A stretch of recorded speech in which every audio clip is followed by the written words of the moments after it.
Hello students, আমি Nitish sir জ্ঞানজ্যোতি coaching সেন্টারের পক্ষ থেকে তোমাদের প্রত্যেককে জানাই আরো একবার স্বাগত।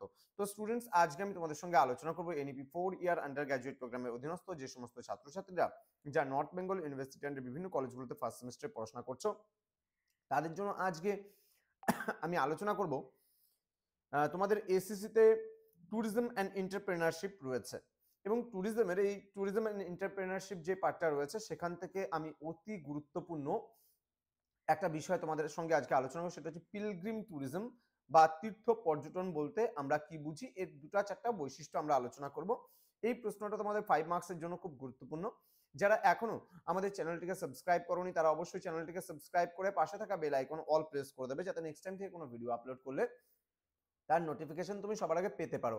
এছাড়া অনলাইনে যারা ভাবছো আমাদের ক্লাস জয়েন করবে তারা অবশ্যই যোগাযোগ করবে আমাদের অফিসিয়াল নাম্বার 7076398606 নাম্বারে, অথবা 6295916282 নাম্বারে তোমরা চাইলে সরাসরি আমাদের সঙ্গে যোগাযোগ করতে পারো। আমাদের টোটাল কোর্স ফি রয়েছে মাত্র 1199 রুপিস পুরো সেমিস্টারের কোর্স ফি। এবং যারা ভাবছো যে তোমরা ইন্ডিভিজুয়ালি কোর্স আমাদের থেকে নেবে, তারা কিন্তু মেজর কোর্সটা নিতে পারো 1199 দিয়ে, এবং মাল্টিডিসিপ্লিনারি কোর্সের যারা স্টুডেন্ট রয়েছে তাদের কোর্স ফি কিন্তু মাত্র 699 রুপিস। তো দেরি না করে আজই যোগাযোগ করো আমাদের সঙ্গে এবং যুক্ত হয়ে যাও আমাদের অনলাইন ক্লাসে। চলো শুরু করছি আজকের ক্লাসটা ডিটেলসে। কি বলছে, প্রধানত ধর্মীয় কারণে, হ্যাঁ, পর্যটকেরা যখন বিভিন্ন তীর্থস্থানে যাত্রা করে তখন তাকে তীর্থস্থান পর্যটন বা পিলগ্রিম ট্যুরিজম বলা হয়।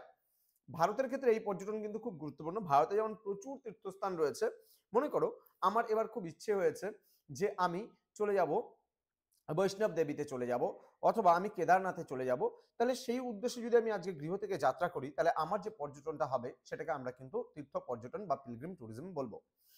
ভারতীয় পর্যটন শিল্পের বিরাট অংশ কিন্তু এই তীর্থস্থান পর্যটন ধরে রয়েছে। উদাহরণস্বরূপ যেমন বৈষ্ণব দেবী যাত্রা বলছে, বৈষ্ণব দেবী, চারধাম যাত্রা, স্বর্ণ মন্দির যাত্রা, গয়া, কাশী, বৃন্দাবন যাত্রা ইত্যাদি আরো অনেক স্থান রয়েছে।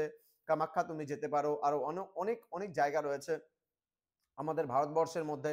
অমরনাথ থেকে শুরু করে কেদারনাথ থেকে শুরু করে প্রচুর জায়গা রয়েছে, যে সমস্ত জায়গাগুলোতে আমরা তীর্থ পর্যটনের উদ্দেশ্যে কিন্তু যেতে পারি। এবার এর বৈশিষ্ট্যগুলো কি কি রয়েছে সেটা একটু জেনে নেই চলো। বলছে মূলত ধর্মীয় উদ্দেশ্যে এবং পুণ্য সঞ্চয়ের জন্য পুণ্যার্থীরা এই ধরনের পর্যটন কিন্তু গড়ে ওঠে। দেন বলছে বছরের নির্দিষ্ট সময় এই ভ্রমণ হয়ে থাকে, যেমন অমরনাথ যাত্রা জুলাই আগস্ট মাসে কিন্তু হয়ে থাকে।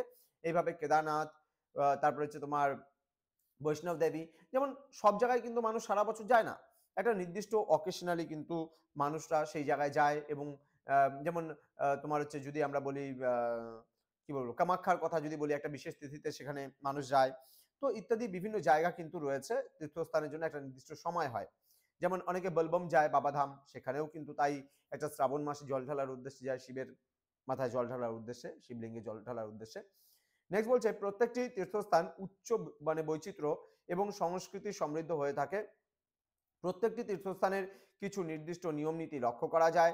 প্রত্যেকটি তীর্থস্থান অত্যন্ত কঠোর নিরাপত্তা ব্যবস্থা অধীন হয়ে থাকে। নেক্সট বলছে তীর্থস্থানগুলিকে কেন্দ্র করে কিছু লোক কথা প্রচলিত থাকে, যা স্থানীয় সংস্কৃতির পরিচয়ের কিন্তু বাহক হয়ে থাকে।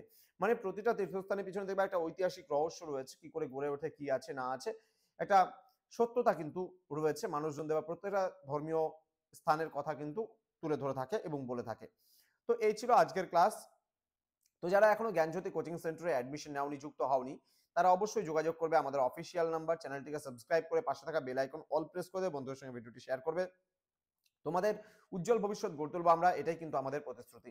দেখা হচ্ছে খুব তাড়াতাড়ি আরো একটা নতুন ভিডিও নিয়ে, নতুন কোনো টপিকের সঙ্গে। তোমরা প্রত্যেকেই ভালো থেকো, সুস্থ থেকো। Thank you so much, thanks for watching after all, thank you.